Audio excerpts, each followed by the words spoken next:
Cheers. Good to see you all. Good to see you.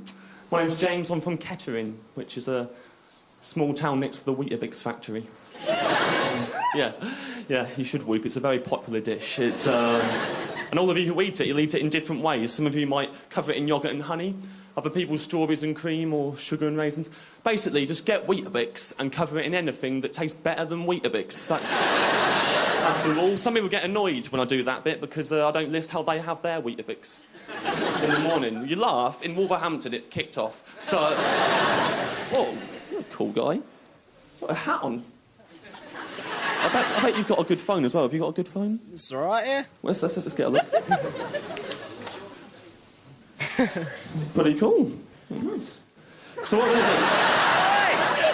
doing? Unlucky sucker. Oldest trick in the book. Actually, I'll compare it to mine. Actually, while we're here, I'll see who's cooler, me or the hats. Hold on. Basically, you've already seen this fella, this contender. Remember him? Woo. Yeah. I know this looks so wrong. So I could just do the whole gig like that, am I? Bam.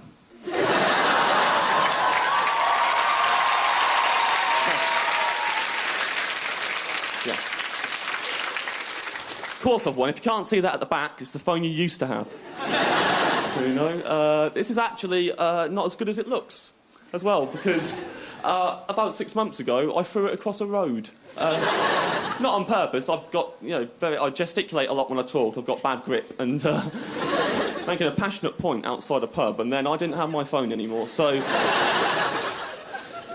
now it's got no buttons in it. There's no buttons in that phone anymore. So for the last 6 months, because I'm skint, this is how I've been living my life.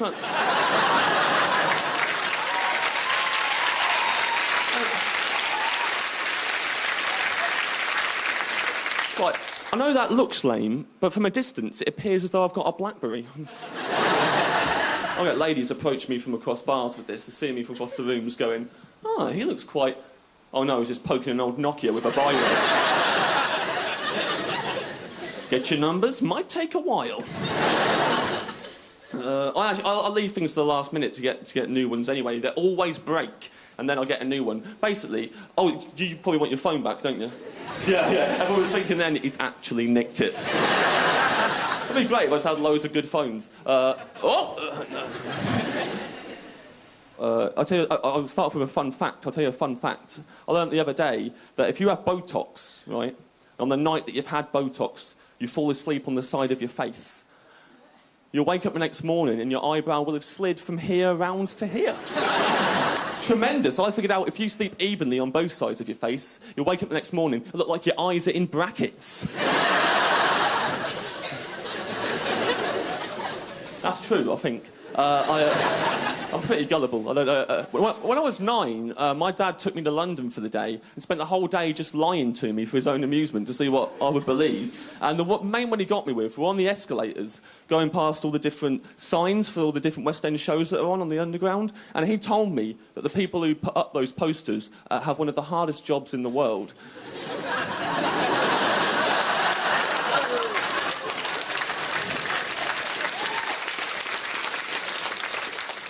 I believe that into my teens. Images of them walking backwards on the spot. Yes! Time to go home.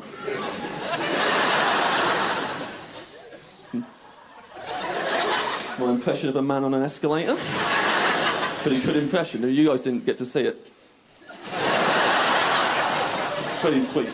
I'll do that impression. My other impression I've got, I can do an impression of someone from Roman times reading a text message. It's quite a niche impression. You have no way of checking if it's true, but I'll do it for you now. I've got the phone now, I'll do it with this. I won't use the biro because they weren't invented in Roman times.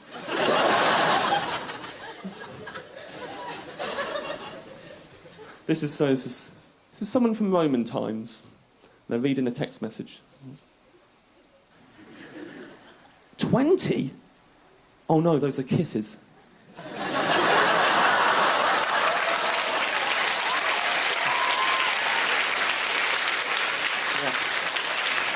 So, the best day out I ever had, I'll tell you this. I went to Woburn Safari Park. Fans of Woburn Inch, so there should be.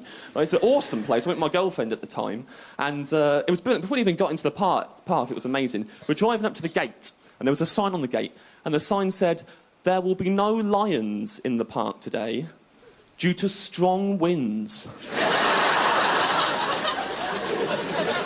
I'm not sure, but I think reading that sign may have been better than actually seeing a lion. Like, some of the things it makes you imagine straight away. Just like, is a lion really that flimsy? Is the king of the jungle that vulnerable to drafts? Because if he is, leave them out. I will pay double for that show.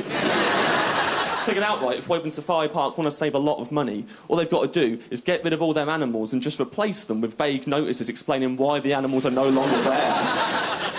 To fuel our imaginations with. There will be no cheetahs in the park today due to slippery grass.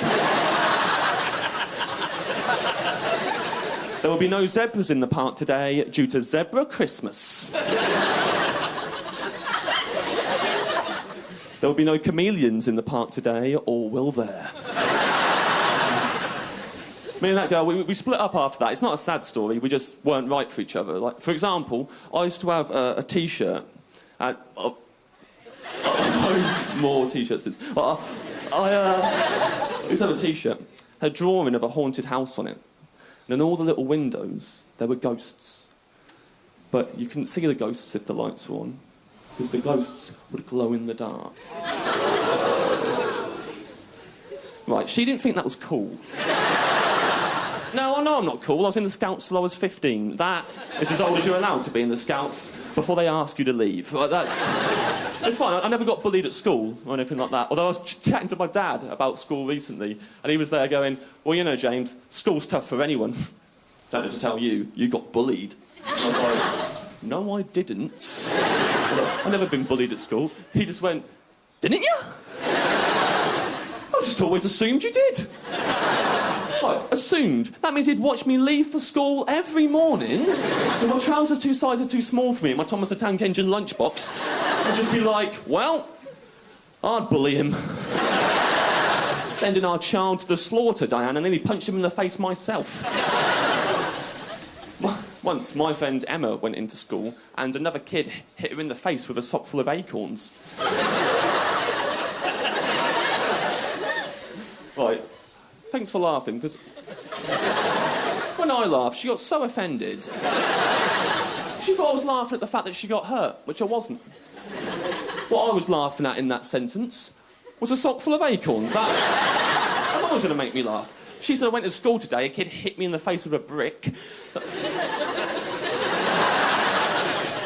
You laugh now because of the brilliant build-up. Normally, people getting hit in the face with bricks is never funny. Unless it's in the film Home Alone 2 Lost in New York, when it's hilarious. It's classic. But she wanted to stop me from laughing, right? It's the worst way she could have tried to stop me laughing ever. I was there, I was on the floor, properly loving it, and she just went, "Don't laugh." It was full right up to the heel.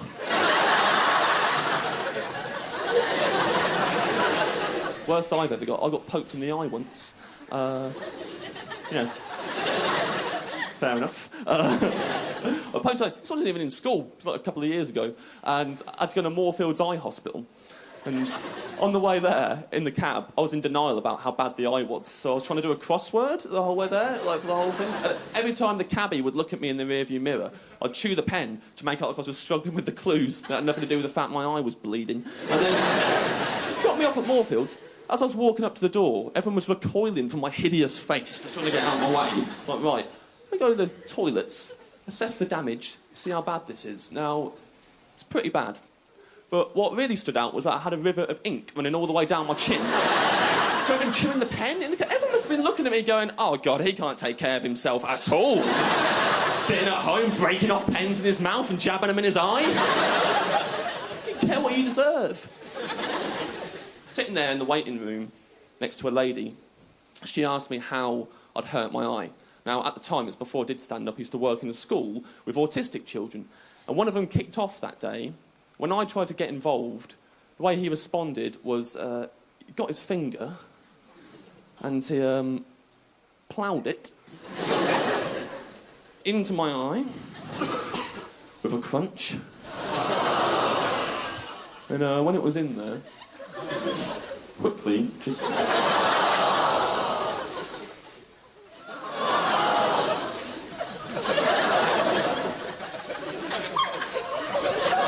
Didn't do any of this. What he did was, formed a hook.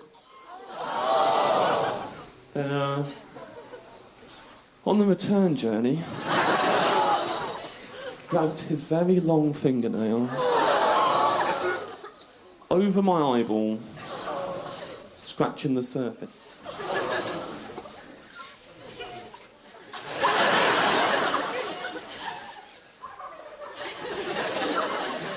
And when I told her this, she went, "Oh, you work with autistic children? That must be so rewarding." Not all the time. About a week after me and the Woburn girl split up, I went to a house party. Now, house parties are the worst places to be if you've just split up with someone. You're surrounded by two types of people at a house party. You've got couples and people trying to form new couples. There's no one in between. I overheard one bloke, quite drunk, lean into a girl and say, "At the end of the day, I can be anything from a horny twat to a knobhead." Now that is quite the range to give yourself. Essentially saying, "Oh, I'll always wind you up, but sometimes I'll do it with a boner." Even that didn't cheer me up. To go upstairs to the toilet, not because I wanted to go to the toilet, just wanted to get away from everyone, really. And as I was walking towards the door, it was flung open. This guy was just standing there, just looking at me, quite drunk. And eventually, he broke the silence. He went, "Mate, I love that T-shirt." I looked down, and I'm wearing the Haunted House T-shirt. Now, my self-esteem's been at rock bottom for a whole week. Right now, with one compliment from a stranger, it's like, bing, back in the room. But then I realise I'm in a very well-lit corridor at the moment. Right now, I'm getting a compliment on a drawing of a haunted house. So far, I could double my money here. I leant in. I never looked so seriously at another human being in my whole life. I just went, "You do realise this glows in the dark." He could not pull me inside that bathroom fast enough. Straight in, door shut, and my T-shirt started doing its thing when we turned the lights off, and he was going to contain himself. He was so excited, the whole thing, he's just there going, "Oh, mate, that is awesome." I was like, "Yes, she never appreciated this." So there's one coming out the chimney. I was like, "That's the chimney ghost." My favourite ghost. It was then that I realised there are three types of people at a house party and not two. There are couples, there are people trying to form new couples, and there are newly single men standing in a darkened bathroom showing their glowing ghost to another dude.